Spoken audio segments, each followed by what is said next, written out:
When someone stands up and says, I will lead this city by making it more affordable, and here are my plans. It's a terrible thing for our country, by the way. He's a communist. Zohran Mamdani. We have won because New Yorkers have stood up for a city they can afford. Real plans, plans to deliver on childcare, plans to deliver on housing, plans to deliver. We're going to experiment. We're going to try things on groceries. That is the Democratic message. Will use their power to reject Donald Trump's fascism, to stop mass ICE agents from deporting our neighbor. Lunatic, Pocahontas, she's a total lunatic. I don't know what she's on. She's all jumping up and down like I've never seen anything like it, talking about supporting the communist mayor. And he's not a socialist. He's a communist, okay? This is not a socialist mayor. This is a communist. What's funny about Mamdani is almost everything he says is a contradiction or not true. Now that he is the front runner, everybody is going back over his record and asking him questions. Did you say you want to defund the police? Once the police were refunded under Eric Adams, the crime rate has gone down. And he said, no, I didn't say that. And then it's become an internet phenomenon listing all the times he did say that. I want to say it very clearly. I will not defund the police. I will not defund the police. I will not defund the police. I will not defund the police. I am in favor of defunding the police. If you look at any of his policies and go back 6 months, you don't even have to go back further than that. So they want to put a communist in New York. Now, the good news is we have a lot of power over that because we're the ones with the money. We send the money. We don't send the money. I applaud her. She says outrageous things and she raises lots of money behind that. She's a marketer. But this comment she's making about affordability in New York, she's full of poo-poo on that. Kevin O'Leary, the chairman of O'Leary Ventures, didn't hold back when discussing Senator Elizabeth Warren's support for NYC mayoral candidate Zohran Mamdani.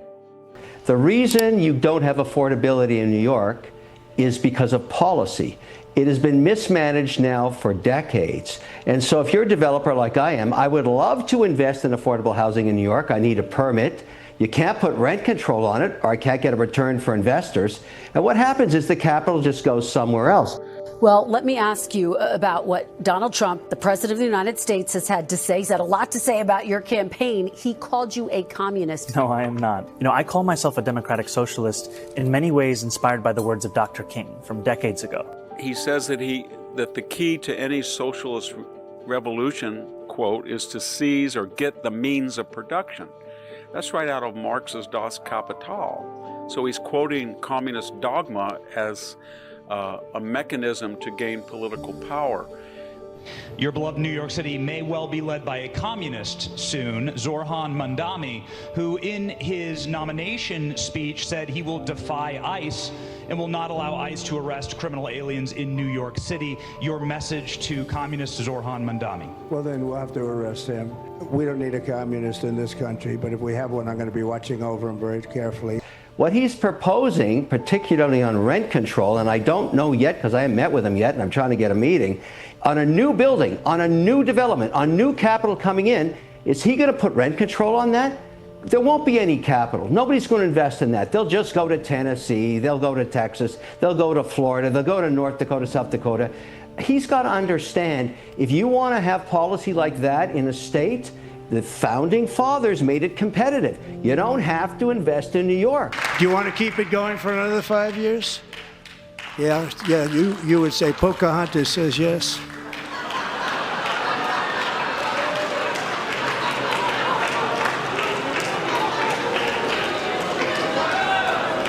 You can see the Rockettes. That's what I'm going to do. I'm not putting a dime in there until I find out what the policy is going to be. They had some images of one of these grocery stores in another state that was state-run, and it had like one bag of lettuce on the whole shelf.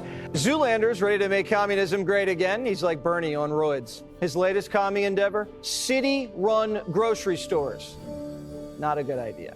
It's been done before, and it's never worked. I saw that image in Soviet-controlled Ukraine in the early 80s. It freaked me out. Rotten apples, one or two of them on a shelf.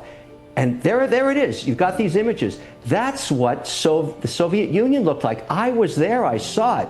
It gave me a chill to see that. That can't be America, and that can't be New York. Tens of millions of dollars were invested into the Kansas commie store, and it's still a net negative. Last year, Sunfresh lost nearly $900,000, and it only sees a few thousand shoppers a week. He said, we've got a problem with entire food deserts where people can't get access to grocery stores. Said, I'd like to take a look at whether or not we can have some kind of, like we do on military bases, you have some kind of support from the city government that says we're going to get some food grocery stores in areas that right now are food deserts. And what is Elizabeth Warren doing in New York anyways? Get out of there. Go fix Boston. Go fix Massachusetts. Why don't you try and get some guys like me back there? You've made the policy impossible there. Well, you want to destroy another state? With all due respect, because I love the way she markets this outrageous stuff. She's one of the winners in raising $5 at a time. This is how democracy works. A lot of people in New York City said, that sounds good to me. I'd rather try that than any of the other alternatives available to me. I support that. Are we witnessing a clash of ideologies that could reshape the future of American cities? O'Leary's fiery remarks about Warren being a lunatic and his strong stance against what he calls communist policies raise critical questions. With the stakes so high, can we expect more business leaders to step into the political arena, challenging traditional narratives? What do you think? Is O'Leary's perspective valid, or is it just another example of political theater?